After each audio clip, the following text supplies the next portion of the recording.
The funeral parlor smelled of lilies and old grief, a combination that had haunted me since childhood visits to pay respects to distant relatives I barely knew. Today was different. Today we were saying goodbye to the one person who had ever truly understood me.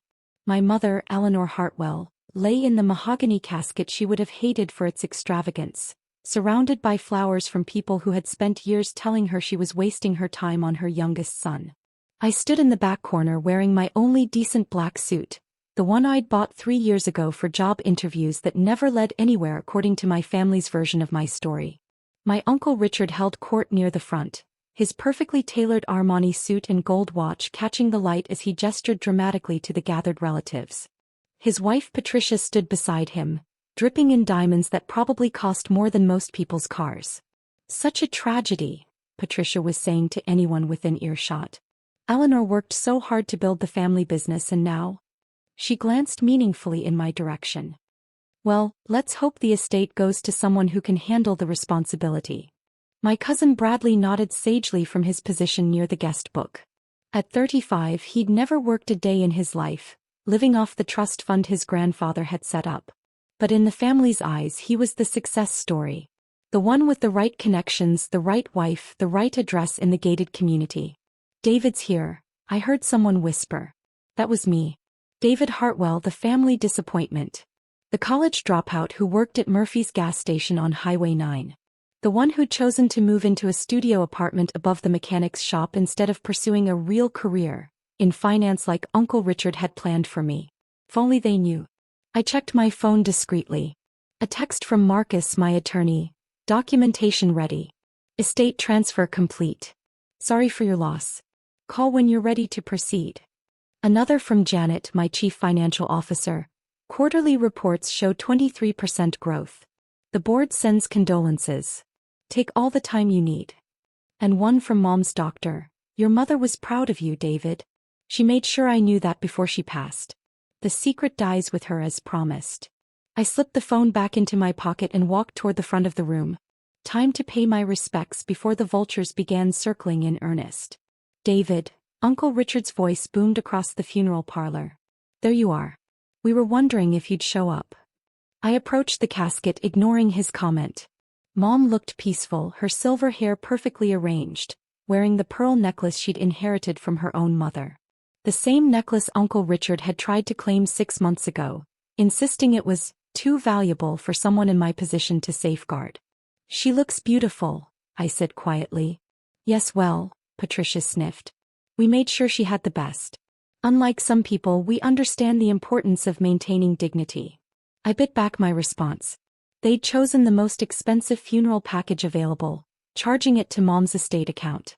The same account they'd been eyeing for months, making increasingly obvious hints about how the family assets should be properly managed after her passing. "David," Bradley approached with his usual condescending smile. "Good to see you cleaned up for the occasion. How's the gas station treating you?" "Can't complain," I replied. "Steady work, honest pay." Uncle Richard snorted. "Honest pay. Your mother could have gotten you a position at Hartwell Industries. Real money, real responsibility. Instead." He gestured vaguely at my suit. Hartwell Industries. The family construction company that had been circling the drain for 3 years. I'd been watching their quarterly reports with interest, particularly their debt-to-equity ratio and the series of failed projects that had left them leveraged beyond recovery. Uncle Richard had been borrowing against everything, including the family estate, to keep the business afloat. "Some people are built for greatness," Patricia added sweetly. "Others are more suited to service positions." The funeral service proceeded with the usual rituals.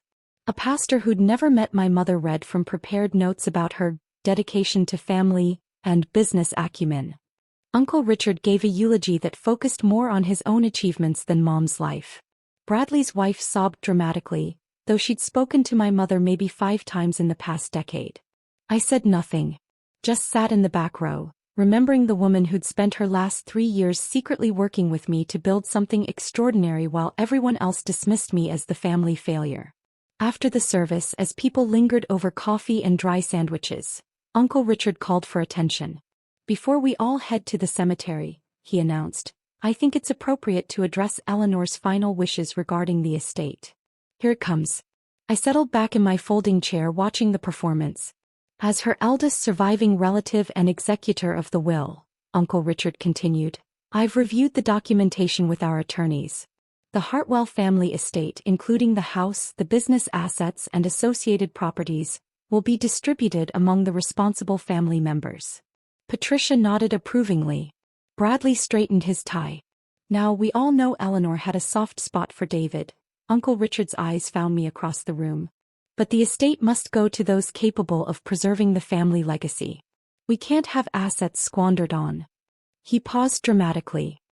Well, let's just say not everyone is equipped to handle such responsibility. Several relatives murmured agreement. I caught snippets. Always knew David wouldn't amount to much, and Eleanor was too generous with that boy, and gas station attendant, honestly. So, Uncle Richard pulled out a leather portfolio. The estate goes to responsible family members. Not dropouts who work at gas stations. The room fell silent except for the gentle hum of the funeral parlor's air conditioning. Everyone was looking at me, waiting for my reaction to being publicly disinherited at my own mother's funeral. I stood up slowly, reaching into my jacket pocket. That's interesting, Uncle Richard, I said quietly, pulling out my own leather portfolio. Because I have some documents here that tell a different story. His confident smile flickered slightly. David, please don't make this more difficult than it needs to be. Your mother's wishes were very clear. Yes, I agreed, opening my portfolio. They were very clear. Shall I read them? I pulled out the notarized documents, the real ones, and began reading in a clear voice that carried across the suddenly silent room. I, Eleanor Marie Hartwell, being of sound mind and body, do hereby bequeath my entire estate, including all real property, business assets, investments, and personal effects, to my son David Michael Hartwell. The silence was deafening.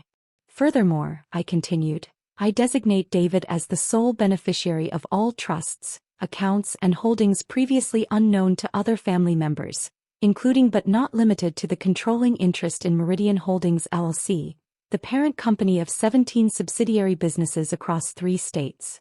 Uncle Richard's face had gone white. That's impossible. I'm the executor. I have the will. You have a will, I corrected, still reading. The preliminary document Mom's lawyers prepared to keep you from interfering while she finalized her actual wishes. This is the real will, signed and witnessed just 2 weeks before her death. I looked up at their stunned faces. Oh, and Uncle Richard? About that mortgage on your house in Brookfield Estates? The one you've been struggling to pay since Hartwell Industries started failing? Mom bought that note 6 months ago. Technically, I now own your house. The color drained from Patricia's face. Bradley's mouth hung open like he was catching flies. But how? Patricia whispered. Eleanor worked at the flower shop. She had no money for investments. I smiled, the same quiet smile Mom had taught me years ago. Mom didn't work at a flower shop, Patricia. She owned 17 of them, along with the property management company that controls most of downtown's commercial real estate, and the construction firm that's been underbidding Hartwell Industries on every major project for the past 3 years. Uncle Richard collapsed into the nearest chair. Meridian Holdings, that's been you? That's been us, I corrected. Mom and me. While you all thought I was wasting my life pumping gas, I was actually getting my MBA online and helping Mom build an empire. The gas station job? That was our first acquisition. We bought Murphy's Gas 2 years ago, along with the entire block it sits on. I pulled out my phone, opening the portfolio app I'd developed for tracking our holdings. Would you like to see the current valuation of Mom's estate? The estate that now belongs to me. The number that appeared on my screen made several people gasp audibly. $47.3 million in liquid assets. $126.8 million in real estate holdings. $89.2 million in business valuations. $250 million, I said softly. Built quietly, carefully, while everyone was busy looking down on the family disappointment. Bradley found his voice first. But you work at a gas station. You live in that tiny apartment. I work at a gas station I own, I corrected. And I live in a small apartment because I was saving money to help Mom expand our investments. Funny how frugal living looks like poverty to people who spend money they don't have. I turned to Uncle Richard, who was staring at the documents like they might disappear if he looked hard enough. Speaking of money you don't have, I continued, Hartwell Industries owes approximately $2.8 million to various creditors. Mom's been keeping track of your debts, Uncle Richard. Very carefully. I pulled out another document. This is a notice of default on your corporate loans. Payment was due yesterday. As of this morning, Meridian Holdings has purchased all of Hartwell Industries' debt from your creditors. The implications sank in slowly. Uncle Richard's business, his house, his entire financial life was now under my control. You can't do this, he whispered. We're family. Family, I repeated thoughtfully. Like when you convinced Mom to invest her savings in your construction project 15 years ago. The one that failed and cost her everything she'd saved for retirement. Patricia's hand flew to her throat. They'd never known I knew about that. Or like when you told everyone at Christmas 3 years ago that I was mentally unstable and shouldn't be trusted with responsibility? I continued. That was rich, coming from someone who'd just gambled away $50,000 in Atlantic City and hidden the loss from his wife. Bradley backed toward the door. His own financial situation wasn't much better, and he knew I had the resources to discover exactly how bad it was. Here's what's going to happen, I said, my voice still calm and measured. Uncle Richard, you have 30 days to present a restructuring plan for Hartwell Industries. A real plan with actual accountability and oversight. If you can prove you're capable of running a legitimate business, I'll consider keeping you on as a managed employee. A managed employee? Patricia sputtered. Richard built that company. Richard inherited that company, I corrected, and drove it into the ground through poor management and personal greed. Mom spent 3 years documenting every questionable decision, every financial irregularity, every shortcut that put workers at risk to save money. I opened another folder. Speaking of irregularities, Patricia, we should discuss your involvement in the invoice padding scheme. Yes, I know about that too. Mom's forensic accountant was very thorough. The funeral parlor had emptied except for immediate family. Even the funeral director had retreated, sensing the shift in power dynamics. As for the family house, I continued, Bradley, you and your wife have been living there rent-free for 2 years. Market rate for a property that size is $4,500 per month. You owe $108,000 in back rent, plus utilities and maintenance costs. Bradley's wife started crying. Real tears this time. But I'm not unreasonable, I said. Family is family, as you keep reminding me. So here's my offer. Bradley, there's a position open at Meridian's property management division. Entry-level but honest work with opportunities for advancement based on merit, not birthright. I turned to Uncle Richard. And you can keep your house, Uncle Richard. I'll sell the mortgage back to you at cost with reasonable payment terms. All you have to do is admit that maybe, just maybe, you misjudged the family dropout. The silence stretched for a long moment. Finally, Uncle Richard cleared his throat. David, he said quietly, we had no idea. No, I agreed. You had no idea. You were too busy looking down on me to notice what I was actually accomplishing. Too convinced of your own superiority to see that maybe the gas station attendant understood business better than the man who inherited a profitable company and ran it into debt. I gathered my documents, slipping them back into my portfolio. Mom's funeral is in an hour, I said. I suggest we all take some time to think about how we want to remember her. As the woman who quietly built an empire while her family dismissed her son, or as the mother who taught that same son everything he needed to know about real success. I headed toward the door, then paused. Oh, and Uncle Richard, that Rolex you're wearing? The one you bought with company funds last month? Consider it a gift. You'll need to start liquidating personal assets soon anyway. As I walked out into the afternoon sunlight, I pulled out my phone. 3 missed calls from potential business partners who'd read about Mom's passing in the business journal. Word traveled fast in investment circles when a major portfolio changed hands. I called Marcus first. David, he answered immediately. How did it go? About as expected, I said, climbing into my practical Toyota Camry. They took it about as well as you'd imagine. And the family business? They'll come around. Uncle Richard's pride is bruised, but he's not stupid. He knows I hold all the cards now. What about the personal relationships? I thought about that as I drove toward the cemetery. Mom always said that Real family supports each other's dreams, even when they don't understand them. The rest is just genetics and legal obligations. The cemetery was peaceful, rolling hills dotted with old oak trees. Mom's grave was toward the back, overlooking the valley where she'd grown up. I parked and walked over, carrying the flowers I'd brought from her favorite garden center. Not the expensive arrangements from the funeral, just simple daisies she'd always loved. "Well, Mom," I said quietly, placing the flowers on the fresh grave. "The secret's out. Uncle Richard knows about Meridian Holdings. Patricia knows about the real estate portfolio. Bradley knows about his back rent." The wind rustled through the oak leaves overhead. "You were right about keeping quiet until after the funeral. They needed to show their true colors one more time. Now everyone knows exactly where they stand." I sat on the small bench nearby, looking out over the valley. I wish you could have seen Uncle Richard's face when I mentioned his mortgage. Patricia almost fainted when I brought up the invoice padding. And Bradley, poor Bradley, looked like he was going to be sick. A car pulled up behind mine. Uncle Richard's Lincoln Continental. He got out slowly, looking older than he had an hour ago, and walked over to where I sat. "David," he said quietly. "Hey, I gestured to the other end of the bench. He sat down heavily, staring at Mom's grave. "She was always smarter than the rest of us," he said finally. "Even as kids, Eleanor could see things we missed. I should have known she wouldn't just leave you with nothing." "She didn't leave me with nothing, Uncle Richard. She left me with everything I needed to succeed. Knowledge, connections, and most importantly, the understanding that real wealth comes from building something valuable, not inheriting something valuable." He nodded slowly. "I've been thinking about what you said. About the 30-day restructuring plan.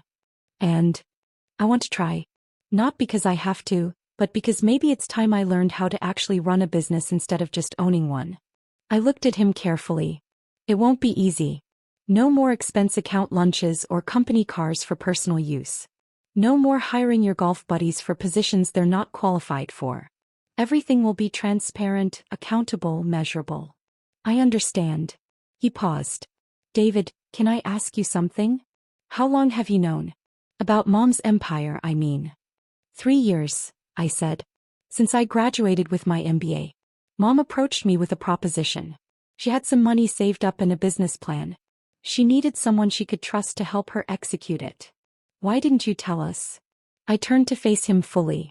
"Because every time I tried to suggest improvements to Hartwell Industries, you shut me down. Every time I offered to help with the books or the project management, you reminded me that I was just the college dropout. Why would I share a business opportunity with people who made it clear they thought I was incapable of success?" Uncle Richard flinched. "We were protecting the family reputation." "No," I said firmly. "You were protecting your own egos. There's a difference." We sat in silence for a while, watching the sunset paint the valley in shades of gold and crimson. Finally, Uncle Richard spoke again. "What happens now?" "Now," I said, standing up, "we honor Mom's memory by building something she'd be proud of. A family business that actually serves the family, not just the people who inherited positions they didn't earn." I started walking back toward my car, then turned back. "Uncle Richard, the restructuring plan isn't just about Hartwell Industries. It's about us. All of us. Mom didn't just leave me money. She left me the responsibility to take care of the family, even the parts of the family that didn't think I was worth taking care of. And you're willing to do that? After everything we put you through?" I smiled, the same quiet smile Mom had taught me. "That's what real family does, Uncle Richard. We take care of each other, especially when we don't deserve it." As I drove away from the cemetery, my phone buzzed with a text from Bradley. "David, about that property management position. Could we talk tomorrow?" Then one from Patricia. "I need to come clean about some things. When would be a good time?" And finally one from Uncle Richard. "Thank you for giving us a chance to do better. Eleanor would be proud." I pulled over and typed back. She already was proud. That's why she trusted me with everything. Now let's make sure we deserve that trust. The funeral had ended. The inheritance was settled. But the real work of rebuilding our family was just beginning. Mom had always said that the best revenge isn't destroying your enemies, it's turning them into allies. As I drove toward my small apartment above the gas station I owned, I realized she'd given me something more valuable than money. She'd given me the opportunity to prove that success isn't about where you start or what people expect from you. It's about what you build when no one thinks you're capable of building anything at all. And tomorrow we'd start building something new together. Something that would make Eleanor Hartwell's legacy proud. 6 months later, I stood in the conference room of the newly renovated Hartwell Industries headquarters, looking out at the team that had assembled for our quarterly review. Uncle Richard sat at the table, his sleeves rolled up, reviewing construction schedules with the dedication of someone who'd finally learned the difference between owning a business and running one. Bradley had proven surprisingly capable in property management, bringing the same attention to detail he'd once devoted to avoiding responsibility to his new role as facility coordinator. Patricia worked part-time in our accounting department, having finally found a legal outlet for her talent with numbers. Quarterly profits are up 34%, Janet reported. The new safety protocols have eliminated workplace accidents, and customer satisfaction ratings are the highest they've been in 5 years. Uncle Richard looked up from his schedules. David, I have to admit, I never thought I'd see these numbers again. Your mother's operational improvements have saved the company. Our operational improvements, I corrected. This isn't about what Mom and I built in secret. This is about what we're all building together now. As the meeting wrapped up, I walked back to my office. Not the small space behind the gas station where I'd started, but the corner office that had once belonged to Uncle Richard. He'd insisted on the move, saying that the person who'd actually saved the company deserved the office with the best view. On my desk sat a framed photo from Mom's last birthday, 6 months before she passed. We were standing in front of the gas station, both wearing Murphy's uniform shirts, grinning at some joke she'd just told. To anyone else, it probably looked like a proud mother posing with her working-class son. But I knew the truth. It was a picture of 2 business partners celebrating the purchase of their 17th property, taken on the day we'd officially become millionaires. Mom had taught me that the best power is invisible power. The best success is success that nobody sees coming until it's too late to stop it. And the best family is the one you build after the one you inherited shows you who they really are. My phone buzzed. A text from Bradley. David, got 3 new lease applications for the downtown properties. All good candidates. Thanks for believing in me. Then one from Uncle Richard. Board meeting went great. The Johnson contract is signed. Couldn't have done it without your guidance. And finally one from Patricia. Quarterly taxes filed. Everything's clean and transparent just like you wanted. Eleanor would be proud of all of us. I looked out the window at the city where my mother had quietly built an empire while everyone dismissed her son as a failure. The same city where that son had learned that the best revenge isn't proving people wrong. It's proving yourself right in ways that lift everyone up. The gas station was still running, now managed by a young entrepreneur I'd hired and mentored. Murphy's had become the first in a chain of service stations that provided fair wages and educational opportunities for employees. Mom's flower shops were thriving under new management, each one a small community hub that brought beauty and employment to neighborhoods that needed both. And Hartwell Industries was building again. Not just profitable construction projects but affordable housing, community centers, and infrastructure that actually served the people who lived here. I picked up the photo of Mom and me, remembering what she'd told me that day. David, she'd said, real success isn't about what you take from people who underestimated you. It's about what you give to people who believed in you even when you couldn't believe in yourself. The family that had gathered at her funeral to divide up her estate had become the family that gathered every Sunday for dinner, sharing stories and planning the future we were building together. And sometimes, late at night when I was reviewing quarterly reports or planning new acquisitions, I could hear Mom's voice reminding me that the best inheritance isn't money. It's the knowledge that you're capable of building something extraordinary, even when everyone else thinks you're just pumping gas and dreaming too big. The empire was ours now. All of ours. And we were just getting started.